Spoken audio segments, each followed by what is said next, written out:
Okay, welcome to the podcast. Yeah. We are back to our 1999 movies, the 25th anniversary of these movies coming out. And as we talked about last time, 99 was just a great year of movies. There was a lot of movies worth returning to. We previously revisited The Blair Witch Project and Fight Club. Yeah. And this time for our second go around, you chose the Martin Scorsese movie Bringing Out the Dead. I chose the Paul Thomas Anderson Magnolia. Yeah. I'm laughing because last week we did Marvel, the most successful movie franchise in history. And this week we're doing two little scene art type of movies and really taking a big turn. We're definitely swinging the pendulum to the opposite direction. Complete opposite direction. But that being said, the sort of nice curveball you threw me for this week is that I had never seen Bringing Out the Dead. So even though most of these are revisits you for and us, the rest of the world, this is a first-time visit for me. So I figured we would just start with Bringing Out the Dead. And we'll kind of take our turns with the two movies. And I watched Bringing Out the Dead yesterday. Okay. I wanted it to be pretty fresh since it was my first watch. So I watched it yesterday morning before all the basketball got going. And, just a couple things to set the stage for this. I'm a little surprised I didn't see this movie, mainly because this was Nicolas Cage after a run of action movie Nicolas Cage movies. The greatest run of all time. Which I was like all in on the Nicolas Cage action movie run. The Rock, Con Air, Face Off. Like, I mean, I was there for it. So like I would have, when this came out, I would have been like, yeah, I'm a big Nicolas Cage fan. I just saw things because he was in it. And I don't know how this was just not even on my radar. I don't remember consciously like choosing not to see this movie. I just don't even remember this movie being a thing. It just came and went so fast. And just there was no dialogue about it. There was no conversation about it. It just came and went. What kind of surprises me about that is not just that Nicolas Cage was a big star at the time, but it's Martin Scorsese. Yeah. And Martin Scorsese had been a big name for 2 decades at this point. So I was going back and looking at IMDb, and I will say this, Martin Scorsese has one of the strangest IMDbs, I think because he dabbles in so many different things. So sometimes I'm having a hard time parsing out what were these projects that are listed on his IMDb? Some are like music videos or like documentary shorts or you almost have to ignore those and look at his actual feature film. Yeah. His 90s is maybe his strangest decade. It's a very strange decade, and I was wondering, was Scorsese just in sort of a slump or something that people didn't recognize this? I don't know if that's an accurate thing to say. I do know his most commercially successful movie before this was Casino. I think he had done I don't know how to pronounce it. Kundun? Yes, I didn't even want to try. We'll just call it that. Yes, and that one's another one I've never seen and never really heard anybody talk about. One of your famous, your theory of passion projects. That seemed to be a big passion, and it's a good movie, but it is the opposite of rewatchable. Not because it's it's the violence or anything like that. It's just a thoughtful, considered movie, which doesn't make it a real exciting movie. But it is so weird because Casino was a big hit. I was doing a little research too. Casino made well over $100 million worldwide, and in 1990 he had done Goodfellas, which very quickly had the reputation like this is one of the greatest movies ever. So it felt like the momentum should have been on his side, and then he did Kundun in '97 and Bringing Out the Dead in '99, and I think 8 people combined saw those two movies. It is weird. It makes you wonder if maybe it's a common thing for actors to get typecast. If maybe it's just that Scorsese had been typecast as hey man, give us the gangster stuff that we want. Yeah. Give us because Casino. I mean, it is like the gangster stuff people wanted in overdrive. I mean, it is all the gangster stuff. And maybe it was that. I don't know. And I know it's its own unique film from Goodfellas, but in a lot of ways, for fans' sake, they were like, yeah, he's getting the band back together. Doing the thing.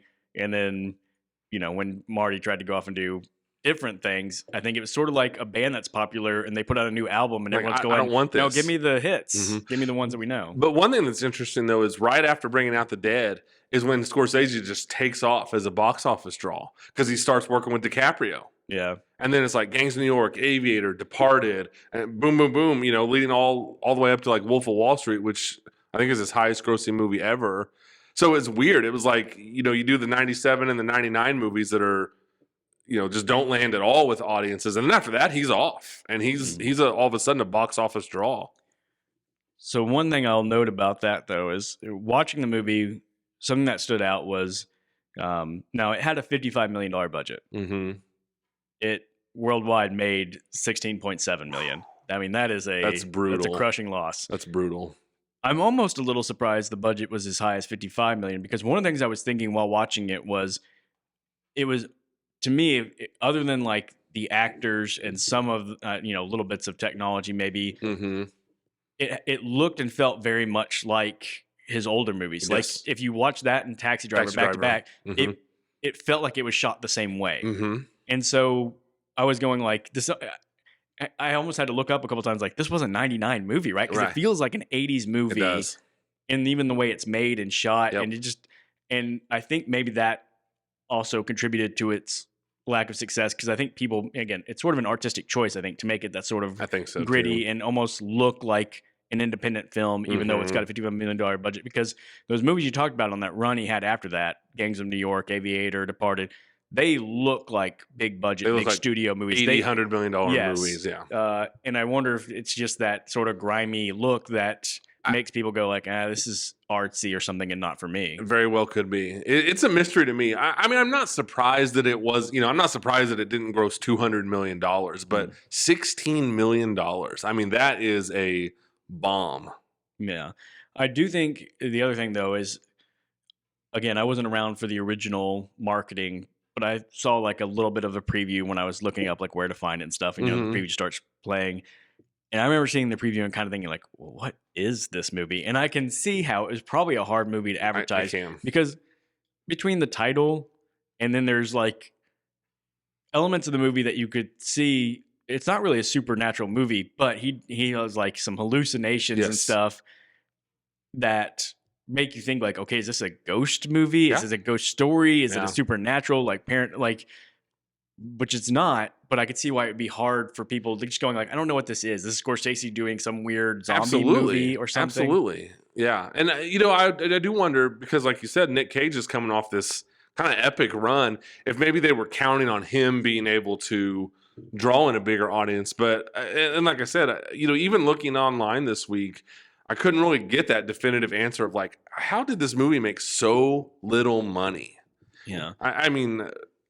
Yeah, and to be fair, while we're talking about it just getting no respect at the box office, critically, it wasn't terribly panned. I mean, it was a 73% on Rotten Tomatoes from the critics, 70% from audience. Yeah. So both still like fresh. Right. Those are pretty decent scores, great scores for a box office bomb. Yeah. Especially from a filmmaker like Scorsese with a star like Cage. There's a really great, very easy to find. Roger Ebert gave it 4 stars, and he had, which he often did for Scorsese movies. He was the best, and he so well articulates why this is such a good movie. It should be a really hard movie to explain to someone why it's a good movie if you do like it. Yeah, which we'll get into, I'm sure. But Ebert nailed it. I thought Ebert saw what. I read Ebert's review and was like, yes, I agree with everything he said. And it's just like, man, people just didn't see it that way. Yeah. So another name that we should definitely mention to go along with Martin Scorsese is his often partnered collaborator, Paul Schrader, wrote the screenplay. It was based on a novel. Yes. So that's one thing. It was based on a novel by a guy named Joe Connolly, who was... an EMT and kind of wrote based on his experiences. And then Scorsese wanted Schrader to write the screenplay. And that was the least shocking thing. When I was watching the movie, my thought was, when was this shot? Because it looks like Taxi Driver to me. And then I was like, Schrader had to write this. And Schrader, I was like, yep, sure enough. Known for his feel-good movies. Yes, that is a dude who... Bless him, like he just loves the dour. Oh and man, like he loves to just crawl into the gutter with people. And... And honestly, like that's probably the thing. We'll kind of get into the story here to talk about why this movie didn't get the reception it deserved. So I guess just out of the lead, I will say I enjoyed this movie. Okay, good to know. I honestly didn't know if you'd be like, I thought this was awesome, or this podcast is over. Now here's what I'll say. I don't know that I'll revisit this movie. Fair enough. But I respect this movie, and one of the things I respect about it is that it's not afraid to go to those dirty, dingy, dour places that most movies won't go to, and because that's interesting. I do think it's interesting, though, like, okay, so I was sitting there thinking, why does Taxi Driver work? Why is Taxi Driver an iconic movie, which does all the same things? It gets you in that down and dirty. Oh, yeah. And why is this movie not? And I think the weird thing is honestly the fact that the main character of Taxi Driver was sort of the villain. Mm-hmm. And I think because of that, as a viewer, you're going, oh, the fascination is with this strange character we're following. It's like what draws people to true crime documentaries. They like following the psychopath. And this movie, weirdly, I think didn't work for people as well because the main character was sort of the good guy. He's a pretty decent guy. He's just unraveling. He's just unraveling. Yeah. And he's dealing with all the, and so as an audience member, when you're in is kind of a guy you can relate to, and then just watching all the craziness, it just kind of makes you feel like he does in the movie. Yeah. Like I was watching going like, you know what I would never want to be ever in my life is an EMT in New York City because apparently they make it seem awful. It is just like, honestly, I just can't imagine New York City would ever hire Paul Schrader to be like their director of marketing and tourism because he only finds the worst parts of New York City and makes, writes entire movies based on it. Which I mean, like, I need to know, like, he has to be a New York guy, first off. I would think so. He seems to like, does he still live in New York? Does he hate New York? Or is it just like he loves the city, but he sees this side of it? I just want to know because, again, he paints such a vivid picture of it being just horrific. He does, but something he does do in the midst of all these horrific things, Taxi Driver and Bringing Out the Dead are two great examples. He does find just little details that it feels like only someone who knows that place could understand. Yeah. And even though it's the dirt and the grime and the gutter and all that stuff, it does feel like it comes from a place of, I know this place and I understand this place. Yeah. I don't want to keep going back to Taxi Driver, but these movies just felt so connected to me because did feel like, it felt like Taxi Driver. You could have just called this one Ambulance Driver. And you could have had them paired up. Taxi Driver, Ambulance Driver. And the difference was Taxi Driver, he's just going to be a total psycho who actually comes across as normal for a long time until all the psycho comes out. Right. And then you got this movie where the guy is pretty normal and he's kind of going through a psychotic episode, but he's going to be normal on the other side of it, you think. Like so it's just the two different like vantage points. I mean, right on down to like, you could almost compare the Cliff Curtis character in Bringing Out the Dead to the I'm forgetting the guy's name in Taxi Driver. Travis Bickle? No, not Travis Bickle. The guy from Reservoir Dogs. Oh, Harvey Keitel. The Harvey Keitel character. Sport is his name in Taxi Driver. You could almost compare those two characters are like, both represented in that. And of course, in Taxi Driver, he attaches himself to the Jodie Foster, like little girl character. And in this movie, he attaches himself to the Patricia Arquette. She's an adult. She's the daughter of one of the patients. But you could like draw these little parallels to like their paths and their storylines. Probably the biggest difference is that Travis Bickle was mostly just alone in the movies, and that was sort of the big thing. He was just such a movie about loneliness. Yeah. Whereas this movie is a movie about, I guess, guilt or regret, and he's got a companion constantly throughout the film because he's always got a partner. And I love that variety in the movie. I love the differences. I love the three partners, with Goodman and Ving Rhames and Tom Sizemore. Yeah, which who would have guessed like Goodman would be the most like normal straight man of a group of three. Oh yeah. But oh man, Ving Rhames is so good. Can I just say that? Even just his look, you could tell they like his hair is so they just have it like so slicked in that movie and stuff, and he just has this perfect look to him.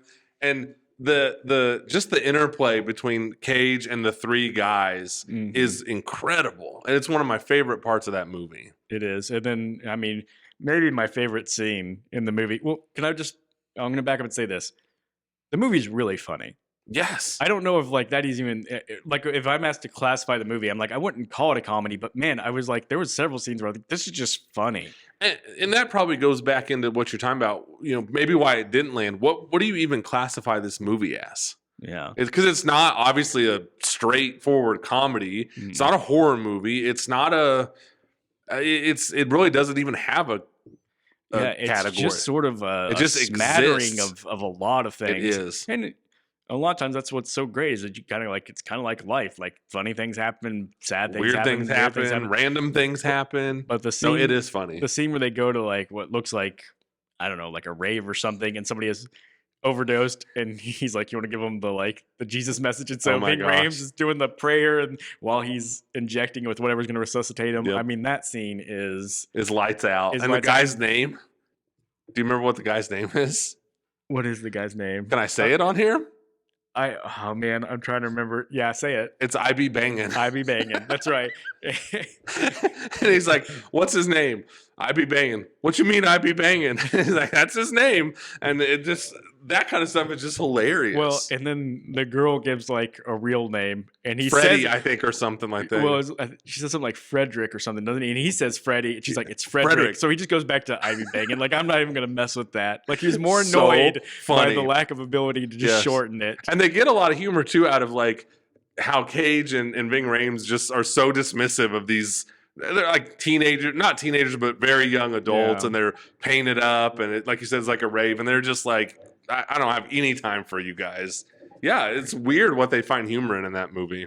Yeah, a lot. I mean, that might be the reason I have to revisit it is just trying to remember all the little lines that made me laugh throughout the movie, because I should have been writing them down because there were so many that made me chuckle. Just great little moments of his boss who won't fire him. He wants to be fired. He's all mad. You fire me. I'll fire you tomorrow. Yeah, that's a great line reading from that guy. I don't know who the actor is. I'll fire you tomorrow. Yeah. And Cage slams his hand and he has to be like, I promise. I promise. Yeah. I love, I don't want to jump ahead too much, but talking about the humor, Sizemore, number one, what a tragedy that Sizemore was such a wreck as a person, because I think he is so good in this movie. And he did Saving Private Ryan and Bringing Out the Dead in 98, Private Ryan, 99, Bringing Out the Dead. He's really good in both movies. He just couldn't hold himself together. But I love when he's talking to, is it Frank Cage's character is Frank, isn't it? Frank Pierce, I think, is his name. That's probably right. I think it is. But he's talking to Frank about the ambulance. And he goes, I have tried to kill her many times, but she will not die. And it's just these insane people saying insane things, but they do find a real dark humor in all of it. Yeah. I'd also have to shout out Mark Anthony, who plays, I think his character's name is Noel. I think so, yeah. And I saw the name Mark Anthony, and I wondered, like, oh, is that the like singer guy who acted in a couple movies? And then the movie goes through, and I was like, oh, I never saw him in the movie. And then I looked at the credits and saw that's who that was. Yeah. I was like, I totally had no idea that was him. He did a great job. The couple other movies I'd seen him in, I was like, whatever, this guy, this actor, he's really good in singer this trying movie. to act. Yeah, he was like doing real acting and was really, very good. Really good, yeah. Very strange character. Very strange character. Every character in this movie is strange. Yeah, that's true. There was, a lot of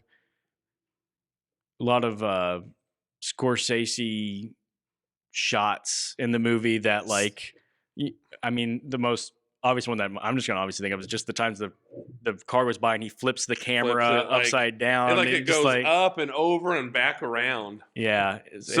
That's my favorite part of this movie is how Scorsese this movie is. Mm-hmm. He just, I don't want to phrase this right. It's like Scorsese, he did this movie, and because he wasn't in the gangster genre, where he is trying to portray, real events and real people, even though he still puts his Scorsese spin on it. But in this, it was just like all the safety nets, he was able to take them out.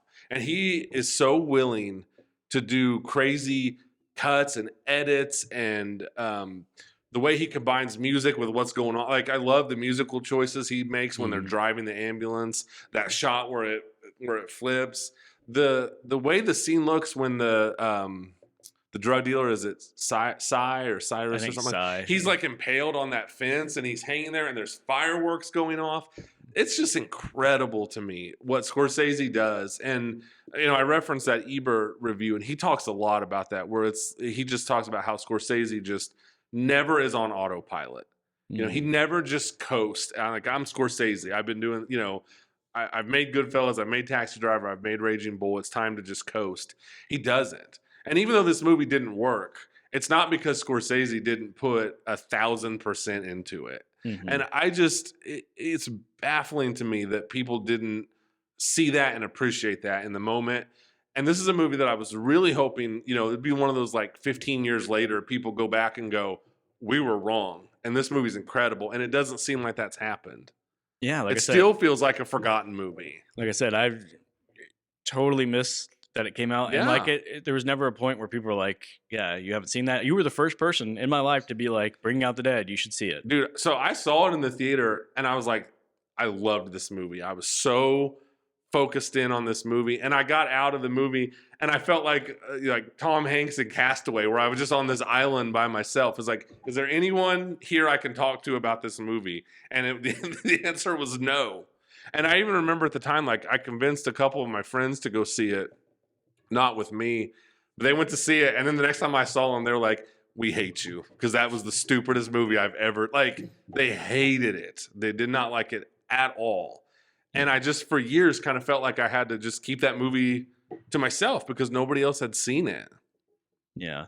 I can definitely see common moviegoers seeing that and saying, I hate it. Because it is not. No, it's weird. There's no plot. It's not an easy movie to just digest. It's not. There's no real plot. There's no villain in the movie. I mean, maybe the drug dealer is kind of painted as, but not really. No. I mean, he's not really a threat to the Nick Cage character or anything. And then, there's just a lot of weird, like I said, a lot of weird camera movements and music. And there's that really weird scene where Nicolas Cage takes drugs and he hallucinates. And that scene's just out of control. Yeah. And then, there's he sees the ghost of the people he couldn't save. And then the movie just ends. That's what I was going to say. There's no climax to that movie. There's not. That's what I was going to say is if it was meant to be mainstream, which obviously it wasn't, there would have been some sort of redemption at the end for the character, for any of the characters. Yeah, but there really isn't. Like, it just sort of, I mean, honestly, yeah, like you said, it just sort of ends. It does. But that doesn't bother me. Right. It doesn't bother me in this movie. And, a lot of times about a movie, I would be like, there's just no ending. It doesn't bother me in this movie because this movie, to me, it just feels like you're getting a glimpse into this guy's life. And it's like, even the way he structures the three partners he has, like, once Goodman's gone, he's just gone. Yeah. And you don't get it. It's like, you don't get a sense of like, him and the Nick Cage character is not like, well, I'll see you, next week. Like, he's just out of the movie. They wreck that ambulance and Ving Rhames is just out of the movie. You do get the great shot at the very end where Cage is walking and Sizemore just beating the ambulance. So that's the closest you get to any kind of, resolution to even the supporting characters. Yeah.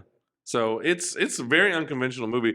I've never been offended by anyone saying they don't like it. Yeah. It's not like I'm like, oh, you're an idiot and you're just not seeing what I'm seeing. I get it. But to me, we talk a lot about, I've said on here before, the worst thing a movie can be to me is boring.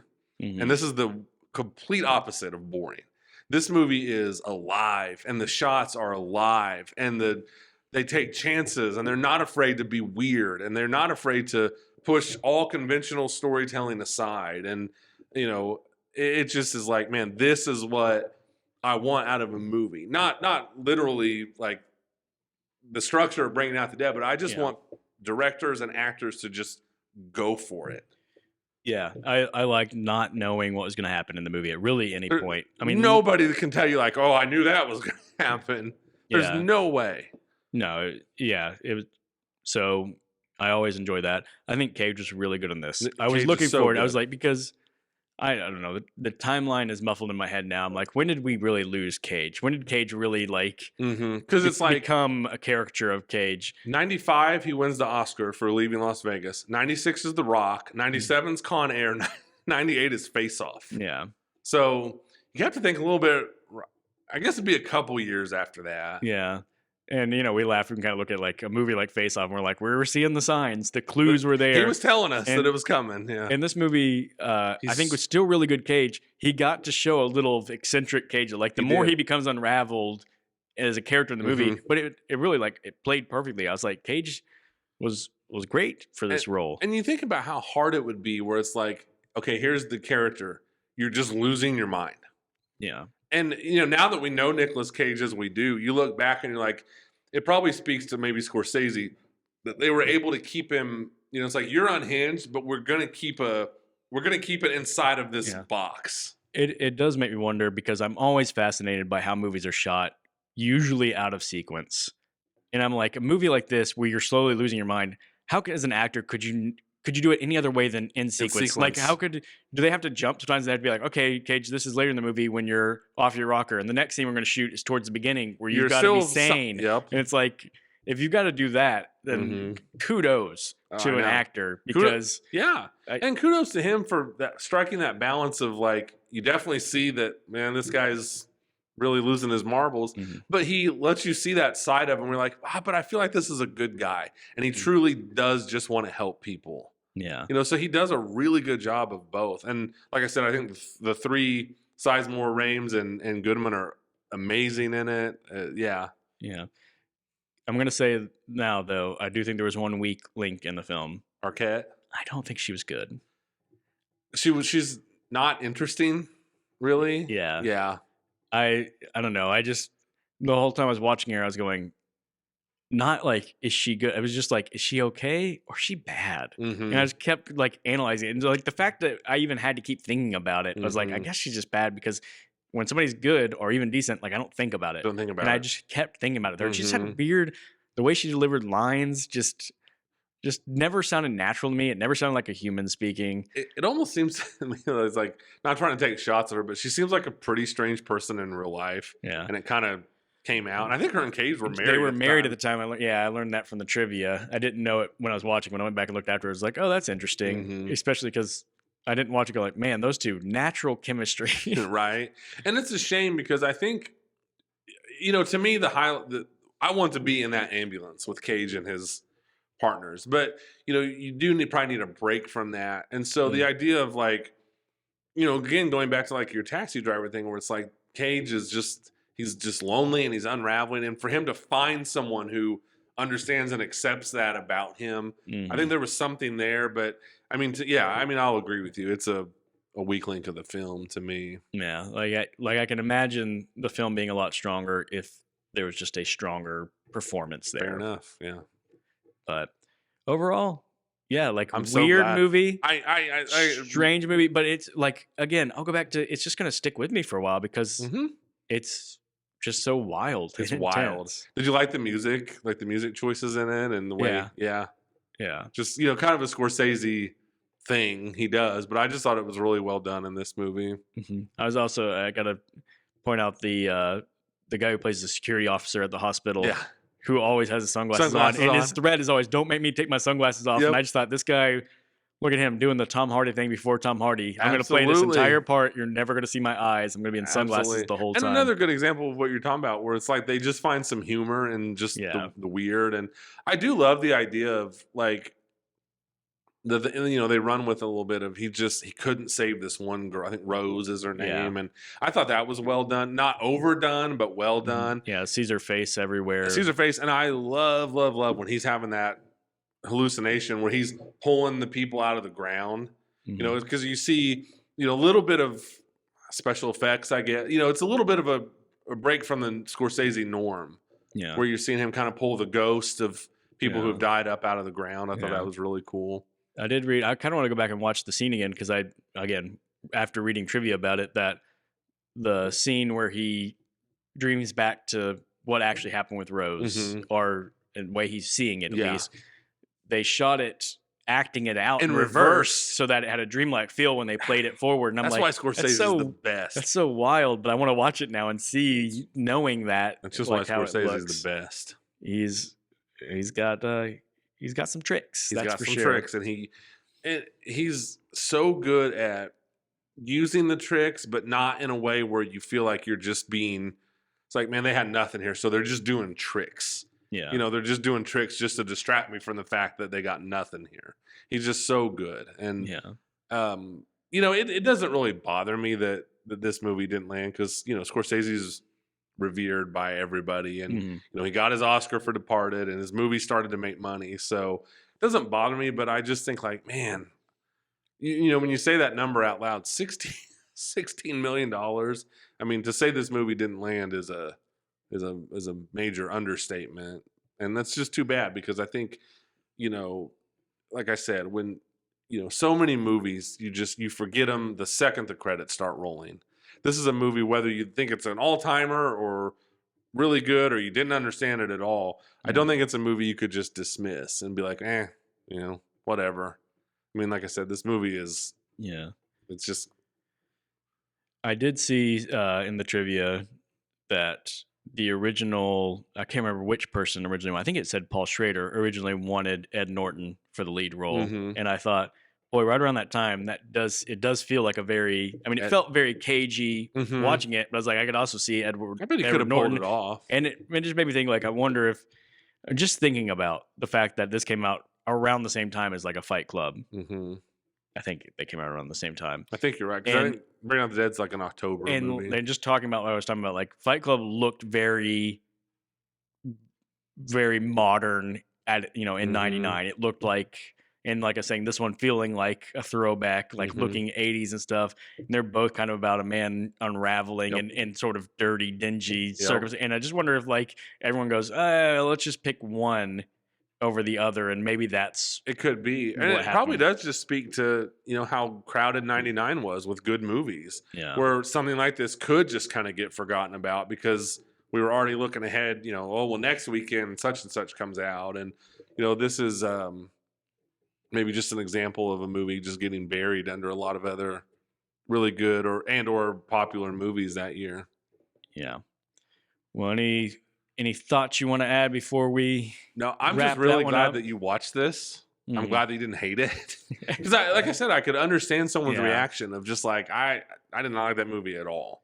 I'm glad you gave it a shot. I think it is, I don't know where it ranks in my Scorsese list, but I just think it's unbelievable. I think it doesn't feel dated at all, even though it does have that old feel to it, but it doesn't, I don't know. It's just a fascinating world to be in. I think the partners and the dynamics between them are hilarious, and just a directing achievement by Scorsese, even though history doesn't look at it that way, but to me it is. Yeah. I mean, again, I have not seen even the majority of Scorsese's films, so saying this probably doesn't mean anything, but it's I feel like high on my Scorsese list. So I enjoyed it. Magnolia.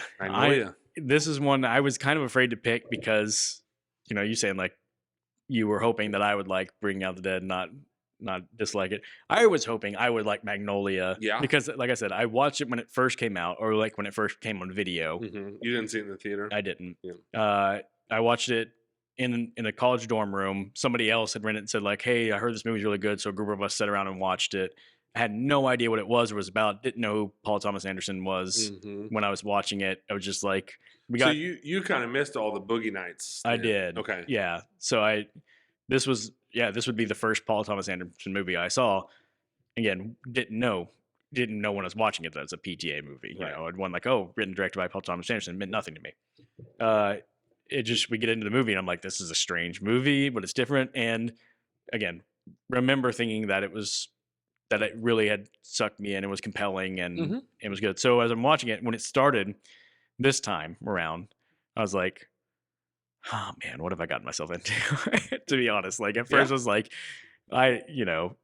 this movie's gonna suck, isn't it? That's kind of the thought I had. And then I'll be darned if it didn't like draw me in. It won you over. And won me over. And Having said that, I still have a lot of thoughts. Yeah, me too. And like my overall thing is I'm glad I revisited it. I guess that's the way I'll put it. I'm glad I revisited it. Even if I'm not going to say I loved it, I'll say I'm glad I revisited it. This movie, just to give kind of the, again, setting the stage, 82% critic score on Rotten Tomatoes, 89% audience score. This is not a movie I would have guessed would have a higher audience score than critic score. Me neither. At all. It had a $37 million budget. Worldwide, it made $48.4 million, but only 22.4 of that was domestic. Mm-hmm. So it was really saved, I guess, by the worldwide budget. It was not a domestic hit. This movie brings back a significant amount of the cast of Boogie Nights, his previous film. Like as I was watching it, I was like, oh my gosh, like literally 50% of this cast at least. And I know he wanted even more than that because I read in the trivia he wanted Burt Reynolds for a part, but Burt Reynolds was not going to do another. Him and Burt Reynolds Burt Reynolds hated his guts. Yes. Yeah, that's a whole other story. But also brought in, Tom Cruise, who, let's just go ahead and talk about this because Tom Cruise is one of the biggest stars in the world at this point. And I love, even if I don't love all the movies, I love this period of Tom Cruise where Tom Cruise was like, risks. I want to show everyone like I'm serious as an actor, because we had sort of early Tom Cruise.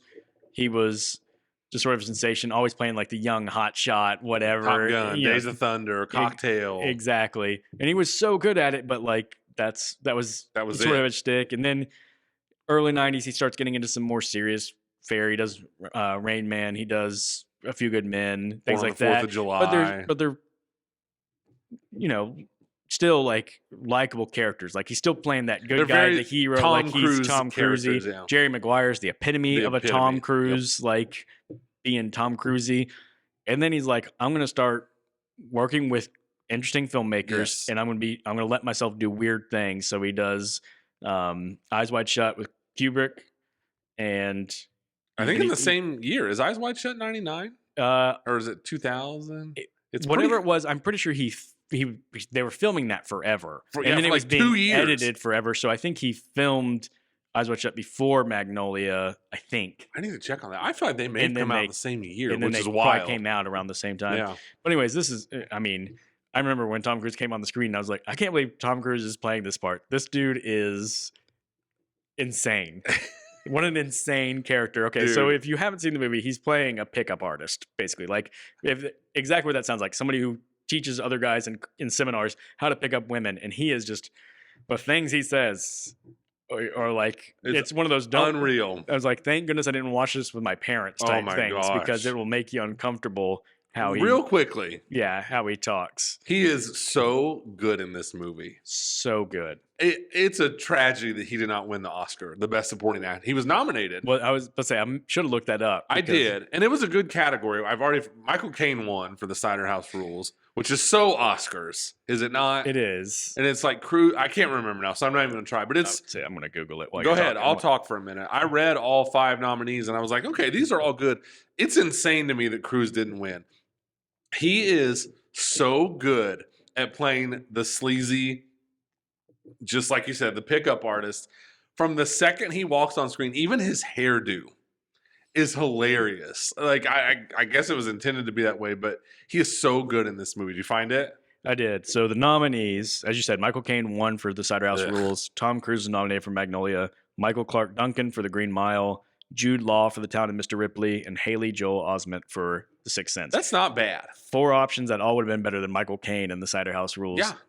And then, like we talked about when we did take out Michael Caine completely, let alone him winning. Throw Brad Pitt in there for Fight Club. Absolutely. And that's an unreal 5. Yeah. Unreal. But yeah, Cruise, I'll just go ahead since we're talking about Cruise and you've been looking that up. To me, he is the highlight of this movie. He is unbelievable in this movie. And I hope we get this version of Cruise again. The rumor is he's going to be in Tarantino's next movie. I don't mean like a pickup artist, but just Tom Cruise is like, hey, forget about Ethan Hunt for a minute. Forget about Ethan Hunt. I love Mission Impossible, but I hope we get to see this again if he does do Tarantino's next movie. I do too, because he's so good. And he's still bringing that Tom Cruise-ness to the part. That is the wild thing is that as just despicable as his character is in this movie, there's still a likability because it's Tom Cruise. And it's like, like he's in on the joke. Like he it honestly, in a weird way, it reminds me of his character in Tropic Thunder, where he just plays this over the top, just jerk. He's dancing, he's cussing, all the things. But it's like he's like, hey, it's okay. Like I'm in on this joke with you, my audience. Yeah, and not surprisingly, I read in the trivia that when he first read the script, he was nervous about playing that kind of character because he was like, and I'm like, of course he was. Like this character is nuts. But like I'm so glad he did. But one of the other things I read in the trivia, again, testament to how good Tom Cruise was that he basically improvised the whole scene at the end where he's next to his father's deathbed. Yeah, and they were like, PJ apparently just told him like, Tom, I know your father recently passed away. Like, just draw from your own experience and just improvise. And they said, what's his name was standing in the background of that scene. Philip Seymour Hoffman. Yeah. And he's out of focus. You can't even really see him, but you can kind of see like his reaction just watching on.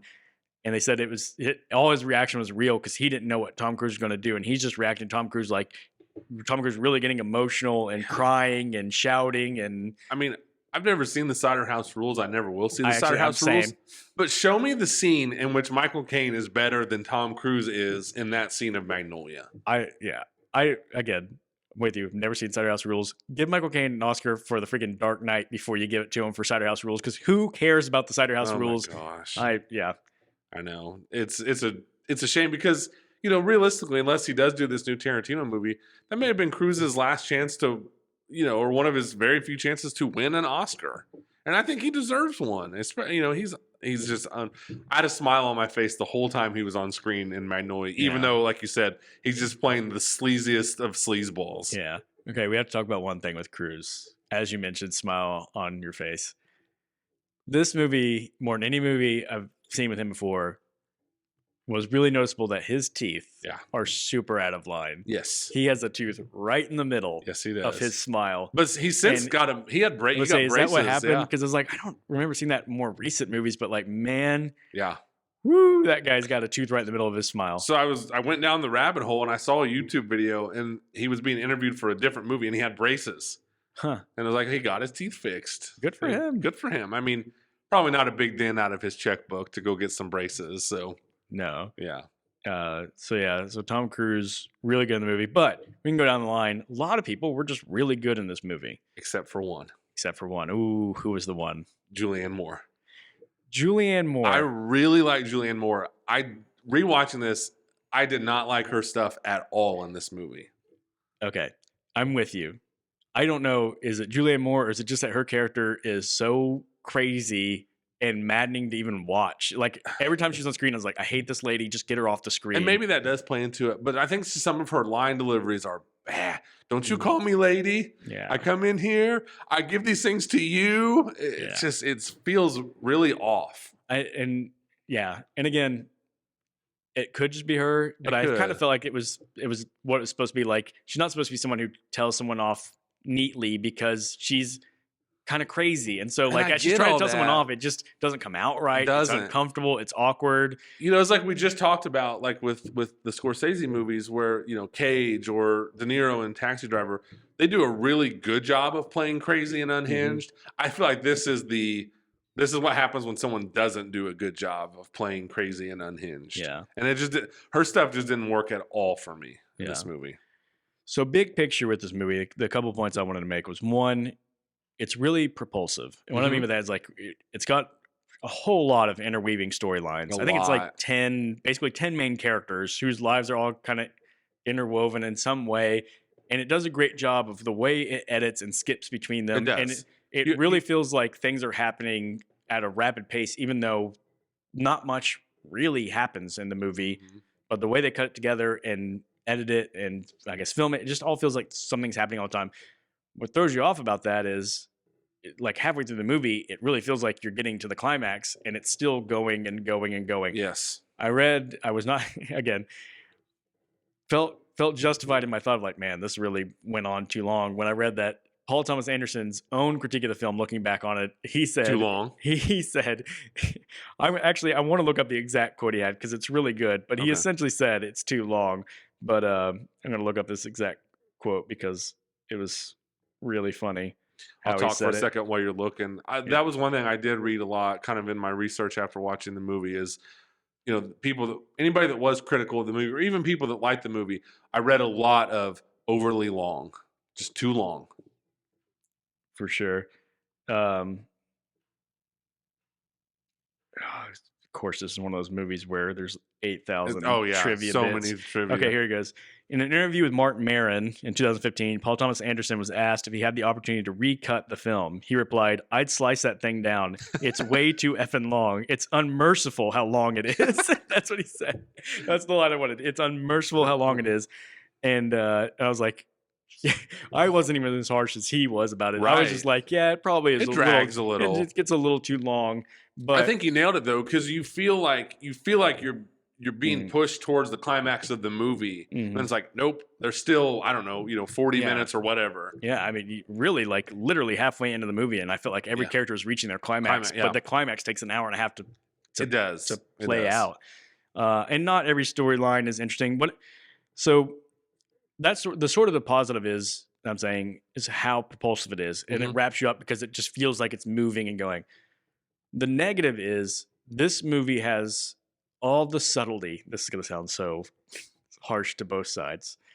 All the subtlety of a Christian movie. Yeah. And what I mean by that is like it's so melodramatic. It's so heavy-handed. It's so all the characters are very archetype characters, one note, while it is just like they are just that. Oh yeah. So melodramatic is my number one word about this movie. Yeah. Yeah. And by, when you invest this long of time, what is the running time of this movie? It's 3 hours. Is it hit 3 hours? Okay. It does. And like you said, you're with these characters who it's like, I'm going to hit you over the head. I'm crazy. I'm the crazy character, Tom Cruise, who, even though he's awesome, I'm the sleazebag, and they really beat you over the head with that. Mm-hmm. So after 3 hours, you are, I definitely felt that was like, okay, like, point. You made your point, PTA. Yeah. Well, I did think Tom Cruise was about the only character who got to be a little different. Yeah, because he got to have the like. You're right. He got to be really the showman for a while, and then you got to see him like get frustrated in that interview. Then you get to see him when he hears his dad's dying, and he's like, you could tell he's just very conflicted. And then you get to see him at the bedside, like. He's the one who got to actually show some range in his character. That's a good point. I literally couldn't tell you another character who has more than one character any trait. Range. Yeah. I will say I love what this movie gave the opportunity for John C. Reilly to do. Dude. Because he said like he's so good. Again, in the interview he made the comment like he was just tired of playing the heavy, which is funny to think back that early career John C. Reilly, he was just a role player in movies, and he's kind of a bigger guy, so they were casting him kind of big, ugly guy, like as like a big, bad guy a lot of times. And he's like, I want to be the guy who falls in love with a girl. And so in Paul Thomas Anderson's weird way, he gets the love story. It's a really weird love story. It is. From and that the girl who plays his love interest in the movie, I was kind of shocked. Like, I have no idea who she is. Like, she's been in some things. Yeah. And I was like, I didn't even recognize her. I don't know the name. Is that Melora Walters? Yeah. Yeah. Well, she was in. PTA must really like her because she was in Boogie Nights also. Yeah. But honestly, I couldn't even remember who she was in that movie. But yeah. John C. Reilly is just a national treasure. He is. He's so damn likable, and again, this is another movie that had lots of great little comedic bits. As melodramatic as it was, John C. Reilly's character is pretty funny in it. Like, he just says some things that are. It's almost impossible. I mean, John C. Reilly could play Jack the Ripper in a movie, and it's almost impossible for John C. Reilly not to be funny. Yeah. But I really liked his stuff. There's a lot of ideas in this movie. Yeah. There's a lot of things that I can't relate to this at all. John C. Reilly seems to be like the one character you can kind of relate to. He's just a guy who wants to do good, and but he's just kind of not taken seriously. He's kind of a screw up. He loses his gun, and it becomes this whole I love that that's the big dramatic thing with him is that he lost his gun, and he's like, I'm an embarrassment. Everybody's laughing at me. Yeah. Even though the scenario where he lost his gun is totally relatable. Like somebody shot at him and he dropped it. Yeah. And he hid for cover Like, and somebody ran by and grabbed it. Like, yeah. You could totally see how it could happen, but you could also see the embarrassment as a cop going, I dropped my gun and somebody stole it. Yeah. And Riley's just the perfect person to portray that. Like just constantly down on his luck, just a lovable loser. Yeah. Oh, absolutely. Riley's That's the best way to say that. Yeah. Lovable loser. Philip Seymour Hoffman is great in this movie. Oh my gosh. While I was watching it, I was going, this is, of all the characters he's played, this is the one I like to imagine Philip Seymour Hoffman is most like in real life. Yeah. And I read in the trivia that Paul Thomas Anderson wrote the part based on Philip Seymour Hoffman. Well, so he wrote it for him, and I was like, that doesn't always mean necessarily he's much like that, but it was kind of like affirming, to be like, he's so good at playing. Just the little things he does in that little like the bedside with the the dying man that he's looking after, from like giving a cigarette and fake lighting it and things like that. So he's good. He's just on it. Another good example, like we were talking about with Sizemore. It's just too bad he had a lot of personal problems and died way too young. Yeah, absolutely. So there's two really weird, chancy artistic decisions I'd say they do in this movie. One of them didn't work for me at all. One of them kind of works. The one that didn't work for me at all is the song, where everybody sings with the song. I just really felt like, to me, so another thing from the trivia is that PTA wrote this movie in like a 2-week period where you're staying at William H. Macy's cabin. And I think like for whatever reason, he didn't like to go outside something. And so he was just like stuck in his cabin, just cranked this movie out. And he always strikes me as a guy who loves his ideas more than even anybody else would love his ideas. Like a guy who just thinks he is. That's exactly what I was going to say about brilliant. this. Like, to wrap up my overall thoughts on this movie is like PTA thought this movie was so good. And he said, like, after making it, he's like, he didn't think he'd ever make a movie better than this one. We can talk later about whether or not we think he has. But that musical number, I just smacked so loud into the. It's okay. That musical number. I keep moving and making the table squeak. I know. So. We tried a different setup at the table just because anybody's wondering, and this way squeaks more. It does. Is what we're learning. We need some WD-40 for the podcast. But the musical number, it switches to all the characters. And reading in the trivia, like, I would have never really noticed this, but like the lyrics they're actually singing kind of actually apply to each character, and I'm like, that's all great. I hated it.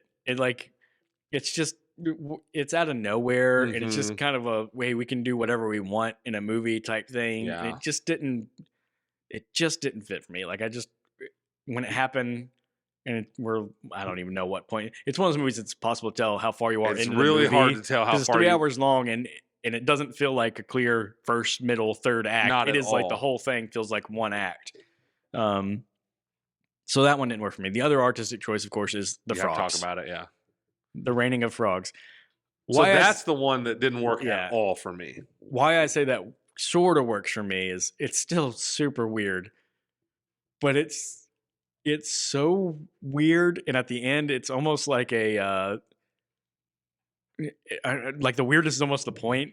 Like everything that's been happening on the night's so weird, and it's just going to end with frogs are going to rain from the sky. Yeah, and see, I kind of feel the opposite, like that you do. Like the song, it does. I'm not strongly disagreeing with you. The song doesn't really land for me. It doesn't bother me near as much as the frogs do. The frog scene really took me out of the movie watching it again. Like where it's just like, I get it, I guess, but it's too far out there for me. Yeah. And that's coming from a guy that I like it when movies take big swings. Yeah. I do. But, like we've said it time and time again on here, you take big swings, sometimes you're going to miss. Yeah. And the frog thing is just a miss to me. Yeah, it's supposedly a phenomenon that has happened. It's hard to understand how, but like when a storm comes through and it picks up frogs basically from one place, drops to another. Just with frogs. But what I can't imagine is that the frogs are that there's that many and it's that thick of a rain, like a lot maybe. And I don't even, it's one of those things where it's like, I don't care what your explanation for this is. I don't care if it's some weird phenomenon that actually can't happen. It just sticks out like a sore thumb in this movie to me. The other thing is, before they started filming, like it was already in the screenplay and stuff, because he had heard somebody else had experienced it somewhere, and so he had kind of logged that away and wanted to put it in a movie. And then he heard about like it's being referenced in the Bible in Exodus in the 10 plagues. Was one of them was frogs. And then once he heard that it was in the Bible, he put that as like a reference all throughout the movie, this reference to Exodus, whatever the passage is all throughout it. But it just kind of cracked me up that I'm like, PJ, who, by all accounts, like I say, he's one of the guys that thinks he's smarter than he is, but he does seem like a smart guy. He probably is well educated, but just the fact that he never heard like, hey, the whole plague of frogs things from the Bible. Right. And he's like, never heard of that. The Bible? That's interesting. Let's put that in our movie. That just did not land at all for me. Yeah. So, I mean, really weird story. And then, you know, I don't know. There's so many little storylines, and I don't want to get into all of them because it would take forever to go through them all. And as I say, some of them hit, some of them don't. And as I think back on it, it's like most of them miss. Yeah. I really enjoy Tom every time we're with Tom Cruise's character. Yep. I really enjoy Riley. I really enjoy when we're with Philip Seymour Hoffman. Yeah. John C. Reilly. Yep. Most of the other ones, not so much. Agreed. They maybe kind of serve their purpose in like building out the world a little bit, but I'm with you. Julianne Moore, like I didn't want to spend 1 second with Julianne Moore. I would nominate her for the Mount Rushmore of movie characters I dislike. Yeah. And it's like I get it. Like every movie, the point of every movie isn't to just have every character be so charming and likable. I get it. I love Scorsese. He fills his movies with unlikable people. But it's hard to distinguish like where that line is, where it's like, so they say like Joe Pesci in Casino, just the scum of all scum, but he's so fun to watch on the screen, and he's so fun to watch being bad. But this is just different, where this is a bad person doing bad things or behaving badly, and I hate her, and I don't want to be with her for 1 second. Well, it's just crazy in the worst kind of way. Crazy in the like, she's illogical, and every time somebody is trying to like it's work frustrating with her, it's just frustrating, and you just want to be like, just go away. Yeah, exactly. Yeah. The kid genius character, I felt like should have been better, and like I just felt like somehow and his story really ends way before every other storyline. Yes. And they kind of have to like keep revisiting him, but he's not doing anything. Yes. It also almost felt like they're like, oh man, we got to throw back real quick. Just like, oh, don't forget, he's here. And then it's like on to the next thing. I clocked that when I watched it this time. Yeah. And you kind of think back like, man, that episode of that TV show must have been the wildest episode of a TV show ever, because you got the host is like slurring his words and passing out. And then the kid is doing this weird monologue when he refuses to play, and it's just like it was odd. It was very odd. That felt very much to me like what we're talking about, where it's like that felt like, I don't know how to explain it. That felt like PTA thinking like, man, this is like, you feel like PTA loved that more than anybody else did. Yeah. And it's just like, man, look at me. I can be so kooky and weird, and you never know what's going to happen in my movies, and it just doesn't land very well. Yeah. I have to talk about the ending a little bit, because I remember the first time I watched it being kind of like, with the ending, but thinking like, that's kind of neat choice that he made. But I obviously didn't remember the ending very well, because for some reason I remember the ending being like John C. Reilly with that girl at the end. And I remember them like, in my head, I was like, they sit together and they just sit quietly together while the camera slowly pans out and just shows they're just kind of like sitting together. Yep. But the movie doesn't end like that. It ends with John C. Reilly walking in the room. You don't even see him. You just see her, and he's talking, but you can't hear it over the music. You can just hear that he's talking, so you can't hear what he's saying, and it just shows her. It's focused on her. And then she kind of gives a look to the camera, which is interesting. And I'm like, that's way weirder than I remembered. Yeah. I don't like that at all. You didn't like it? So I shouldn't say I don't like it at all. Like, I'm not mad at it, but it just annoyed me, because it's like, this time all I could think was, I'm trying to hear what he's saying and I can't, and why are you doing this to me, PTA? And I feel like, give me if it would have happened the way I remembered it, a really quiet ending where he just shows up and they don't say anything even, and it's just quiet and it just shows him for a while, I would have been okay with that. It's the whole like, I think it's kind of him being, again, more clever than he really is. Like, I'm not really going to let you hear what he says, and you're going to have to just wonder, what is this? Because I'm so artsy. Yes. And so that's what kind of annoyed me. So it didn't like, and not a way that it ruins the movie. Like, I can't believe you ended on that bad note. I think I was more just disappointed that it didn't hit the way I remembered it hitting. Yeah. And not that every movie has to end, certainly not in the way I want it to, but like Riley's the character that you, like we said, just the lovable loser, and it's like I would have much rather had some more focus on the Riley character, other than his decision to not show him or hear him and just focus on the woman, on the girl who was good in the movie. Mm-hmm. But yeah, I mean, I definitely get what you're saying, and again, all this goes back to PTA of him just being like, it just feels like it's almost like he's trying to shove it down your throat a little bit. Like, I'm so clever and I'm so artsy and I'm so prestige. And to be fair, some of that, my opinion of him like that, is informed by what Burt Reynolds said after Boogie Nights, where Burt Reynolds basically described him that way. Just and cocky, I'm like, little punk. Yeah, like thought everything he did was like the greatest, most clever thing. And I'm like, and I kind of like, it just, I don't know if it validates what I was already thinking or if it's biasing my thinking towards that. But I do think we should have that real quick PTA conversation where he just comes flying out of the gate. I mean, what is it? Hard 8? Is that his first movie? Yeah. I've seen it. I really can't comment on it because I don't remember it very well. And look, right or wrong, Boogie Nights was a thing. Mm-hmm. And I saw it in the theater. And, it was like, holy cow. Like, I was 17 at the time, starting to really understand, my relationship to movies and understanding, and it's like, this guy's good.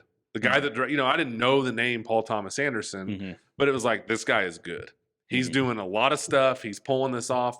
And so then maybe there was that, arrogance. And he's pretty young at the time. I think he was like 27 when Boogie Nights came out or something like that. So he's 30 or maybe even a little under 30. And he's working with just this huge list of amazing actors. And so, you could almost in a way kind of, like you're saying, I haven't watched enough PTA interviews and stuff to really form an opinion.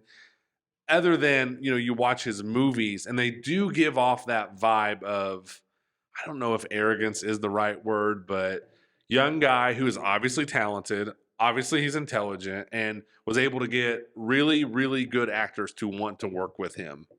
Yeah. So I do you can almost see where that look like, you know what, I can do this movie and we're going to have frogs raining down from the sky because I'm PTA. Like, it makes sense to me. Yeah. It just doesn't always translate into, loving his movies or his choices in some of his movies. Yeah. He's a guy who doesn't make a lot of movies. He doesn't just crank them out. No, he makes the movies he wants to make, and he takes his time making them. So he made Magnolia in 1999. His next movie was Punch Drunk Love in 2002.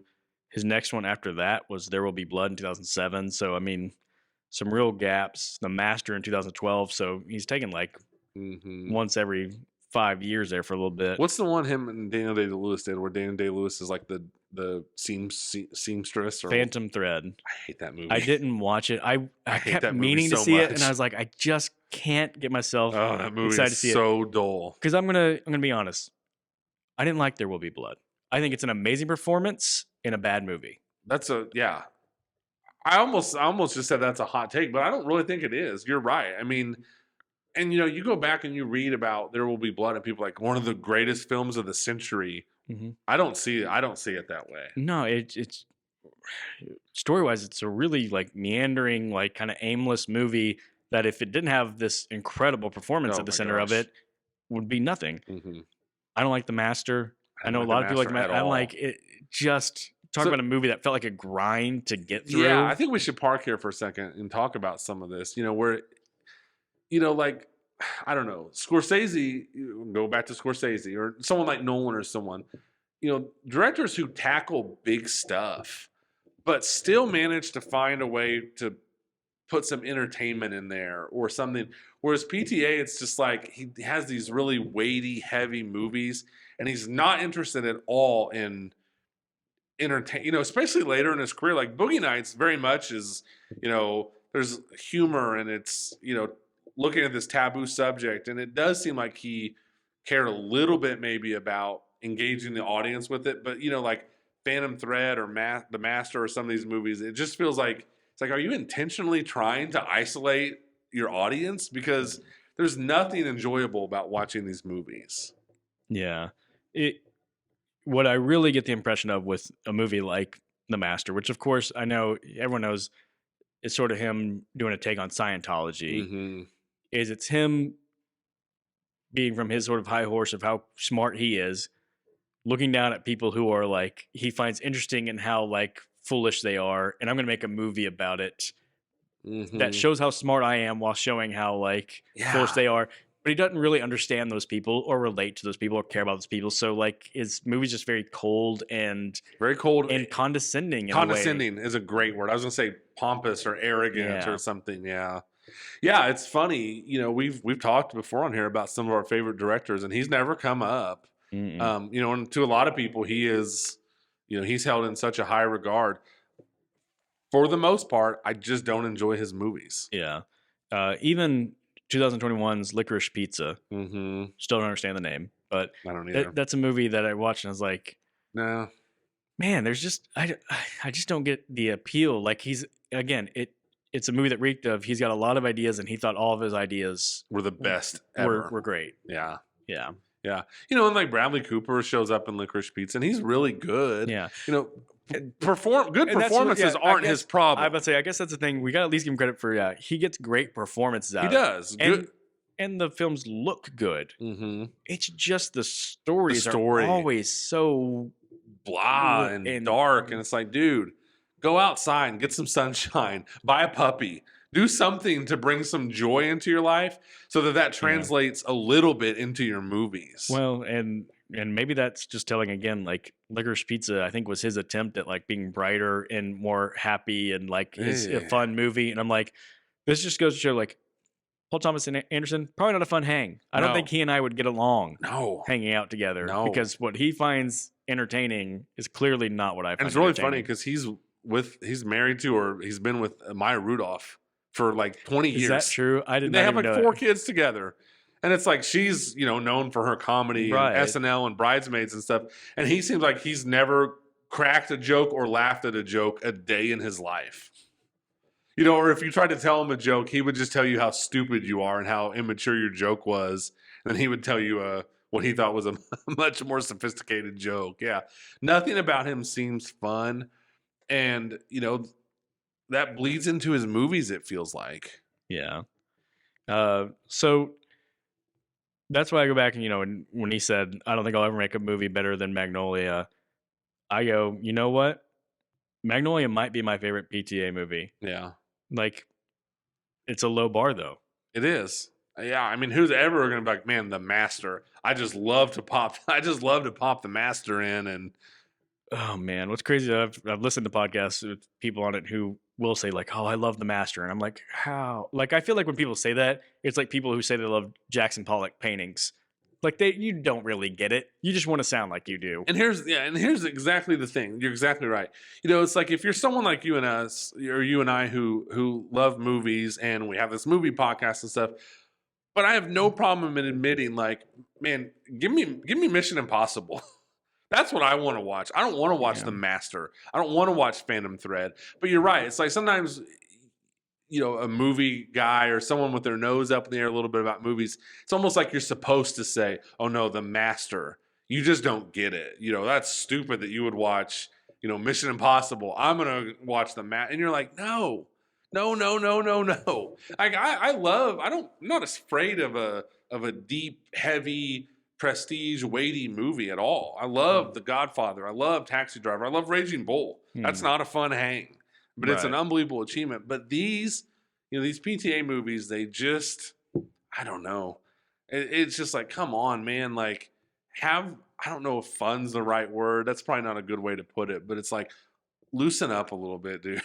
Like, you're obviously a talented filmmaker. You're obviously a smart guy. You can do these amazing, you know, Boogie Nights opens with, you know, this incredible tracking shot. And, you know, like, we know you've got the tricks and the tools and you're very good at it, but holy cow, I just don't want to spend time in your worlds that you create. Yeah.